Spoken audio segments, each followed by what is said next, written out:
Hey guys, good morning. Welcome back to our channel, The Eaton Squad. My name is Addie. So for today's video, i-update natin ang mga travel requirements para sa arrival and departure process ng mga former Filipinos para sa buwan ng Oktubre 2024. Details coming up.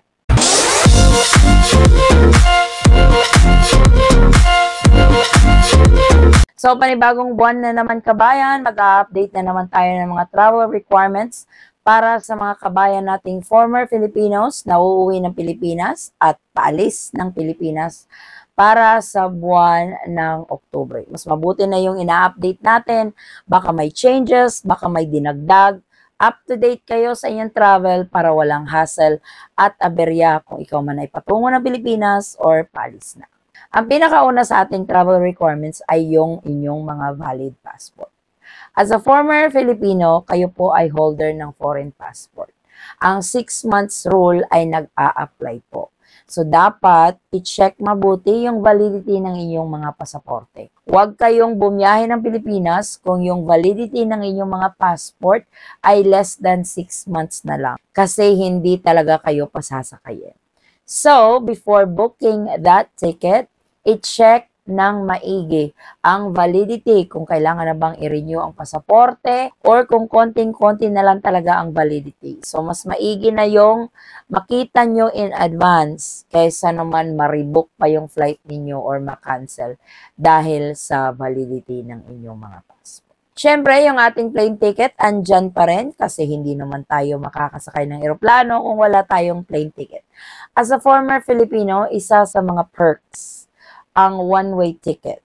Pero, kailangang may ipakita kayong supporting documents for you guys to travel to the Philippines on a one-way ticket. Sinasabi na natin to lagi sa ating mga videos that as a former Filipino, mas maigi na dalhin ninyo yung inyong mga old Philippine passport or yung inyong mga Philippine birth certificate. Kasi ganito yan kabayan. For example, babiyahe ka ng Pilipinas as a former Filipino at hindi mo alam kung kailan ka babalik. As a former Filipino, you are given the privilege of a balikbayan visa. Yung 1 year na tinatatak sa mga pasaporte ninyo. So, enable for you to avail that. Or kung lilipad ka patungong Pilipinas on a one-way ticket, may magpa-pop up kasi yan sa system ng airline na number 1, i-require ka ng visa. Kung hindi ka naman belong dun sa category yon, number 2, yung mga supporting documents. Like your old Philippine passport or yung Philippine birth certificate ninyo. Para ma-waive nila yung requirements na yon at ma-process yung inyong boarding pass. So, dalhin nyo yun kabayan. It's better safe than sorry. Alam ko may maririnig na naman tayo dyan na, ay, hindi naman hinanap yan sa akin. Kasi hindi naman chinek and everything. Yun yung experience mo. But it doesn't mean your experience will be the same experience with upcoming travelers to the Philippines. Gaya ng sabi ko lagi, mas maigi na yung laging handa sa mga documents. Kesyo hanapin man o hindi, ready ka kung hanapin mo. Siyempre, ang pinaka-controversial natin, yung ating e-travel registration. Required pa rin ang e-travel registration kabayan para sa buwan ng Oktubre. Mag-register within 3 days before you depart. I highly suggest it para hindi kayo ma-hassle.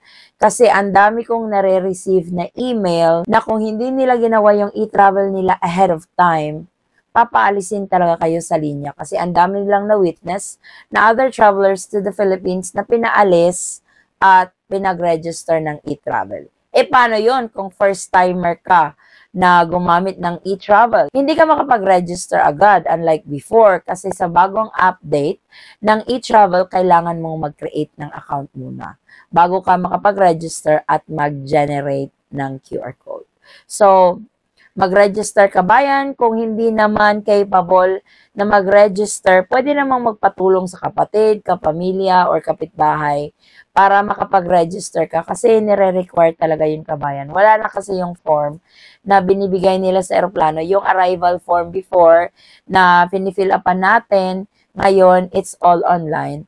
The good thing about it is magagawa mo siya ahead of time before ng travel mo. As a former Filipino, kung paalis ka naman ng Pilipinas, ang e-travel ay hindi na required. Hindi po required ang e-travel para sa mga foreign passport holders. Please take note, kung aalis during departure from the Philippines. Kung papunta ka ng Pilipinas, arriving into the Philippines required. When departing the Philippines, e-travel is no longer required. Kasi ang nire-require lang po nila is yung mga Philippine passport holders. Kung kayo naman ay babiyahe kasama ang inyong mga foreign spouse, foreign kids, makaka-avail din sila ng balikbayan privilege for as long as you guys are traveling together at ma-process kayo together sa immigration. Importante yon kasi may isang kabayan tayo, hindi sila sabay na process, nabigyan lang ng 30 days visa yung asawa niya. So, importante, lalong-lalo na kung magtatagal kayo sa Pilipinas, magkasama kayo dapat ma-process. Kung kasama si foreign spouse, i-ready ang marriage certificate. Kung kasama ang foreign kids, i-ready nyo din yung kanilang mga birth certificates. Travel insurance is optional. So, nasa sa inyo yun, kabayan, but I highly recommend it. Siguro naman napanood ninyo yung isang video natin na isang kabayan natin na papunta sana ng Canada pero na-stroke. So, ang hirap kapag walang travel insurance, hindi ka cover just in case of emergencies. Kung kaya naman sa bulsa, afford naman ang travel insurance, isali nyo na yan kapag kayo ay nagbubook ng ticket. Most airlines are offering it. Pero kung may ibang travel insurance kayong ginagamit, pwede naman yon. Just make sure na yung binibili ninyong travel insurance ay magagamit nyo sa Pilipinas.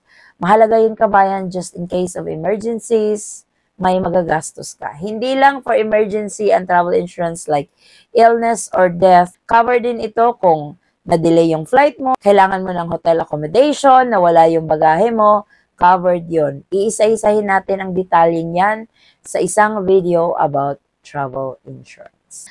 Alam ko matagal nang na-lift ang protocol na ito, pero may iilan-ilan pa rin tayong kabayan na nagtatanong kung allowed na ba daw bumiyahe ang mga unvaccinated sa Pilipinas. Yes, matagal na po. Pwedeng-pwede na. Hindi na sila nagre-require ng RT-PCR test or antigen test. Unlike noon, very hectic yung requirements nila pag unvaccinated. But this time, you guys can travel to the Philippines freely. Pag-usapan natin yung exit clearance kasi nabanggit na natin ito. As a foreign passport holder, kasi belong kayo sa foreign nationals category. At may rule for foreign nationals that if you guys have stayed, specific rules for specific categories, na if you guys have stayed in the Philippines for 6 months or more, magre-require sila ng exit clearance. Just making sure na wala kayong kaso dito, wala kayong pending penalties, and whatnot. Yung clear yung pangalan nyo bago kayo umalis ng Pilipinas. Only kung nakapag-stay kayo on a certain duration. Pero merong leeway ang mga former Filipino kasi may balikbayan privilege kayo. Kung na-stamp yung mga pasaporte ninyo ng balikbayan privilege, yung 6 months rule para sa exit clearance ay hindi po yun mag-a-apply sa inyo. It will only then be implemented kung more than 1 year na talaga yung stay nyo sa Philippines. Kasi doon sa mga hindi nakakaalam, baka akalain nyo lang, 1 year hanggang 1 year lang talaga kayo. Pwede naman kayong mag-extend. Pero hindi na po yun libre. Magpapa-extend kayo sa pinakamalapit na Bureau of Immigration. Or pwede kayong umalis ng bansa at least 24 hours, balik ulit, meron na naman kayong balikbayan privilege.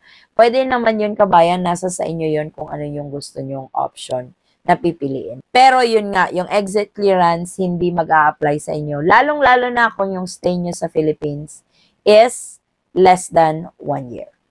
Doon naman sa travel tax, para sa mga former Filipino, ito rin ay mag-a-apply lang kung yung stay nyo sa Philippines is more than 1 year.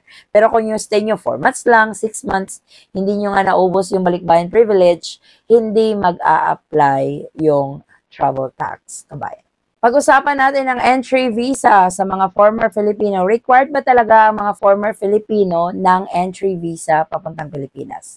Yes and no. Yes, para doon sa mga former Filipinos na nag-naturalize sa mga bansang visa required. May dalawa kasi tayong category. Meron tayong visa-free at meron tayong visa required countries. Yung visa-free under Executive Order 408, yun yung mga nationals of this country that can travel to the Philippines na walang visa. Makaka-avail agad ng balikbayan privilege upon arrival.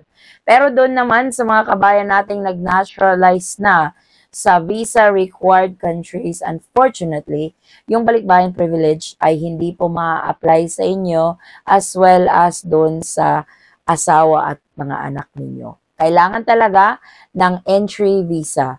Mag-a-apply kayo sa pinakamalapit na Philippine Consulate sa area nyo. For example, ikaw ay isang natural-born Filipino, nakapag-asawa ka ng Indian national, tumira ka na sa India, naging national ka na ng India, nag-naturalize ka doon as an Indian citizen. Unfortunately, you will have to apply for an entry visa bago ka makauwi ng Pilipinas. Hindi porket dating Pinoy ka, makakabiyahe ka na agad. No. Required po yun kasi nga India belongs to the visa-required country.